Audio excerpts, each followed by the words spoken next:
రాహుల్, స్నేహ ఇద్దరూ చాలా మంచి స్నేహితులు. ప్రతిరోజు మాట్లాడుకోకుండా ఉండలేరు.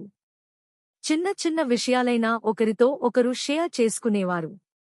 కానీ రాహుల్కి ఒక అలవాటు, స్నేహ పంపే మెసేజ్లకి చాలాసార్లు తర్వాత రిప్లై ఇస్తా అని వదిలేయడం.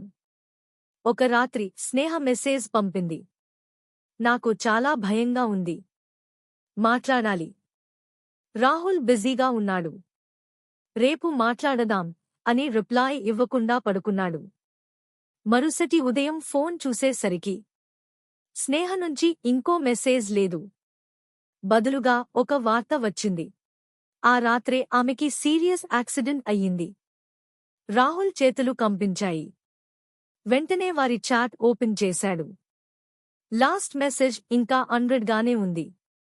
కొన్ని రోజుల తర్వాత స్నేహ అమ్మ రాహుల్కి ఒక చిన్న డైరీ ఇచ్చింది. అందులో ఒక లైన్ ఉంది.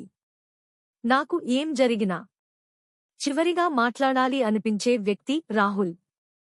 ఆ రోజు రాహుల్ గ్రహించాడు. మనకి లేటర్ అనిపించే క్షణం ఎవరికి అయితే అది లాస్ట్ ఛాన్స్ అయి ఉండొచ్చు.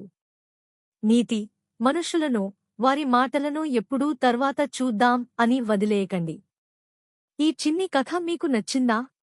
నచ్చితే ఈ వీడియోని లైక్ చేయండి, షేర్ చేయండి. ఇంకా ఇలాంటి మరిన్ని కథల కోసం నా ఛానల్ని సబ్స్క్రైబ్ చేయడం మర్చిపోవద్దు.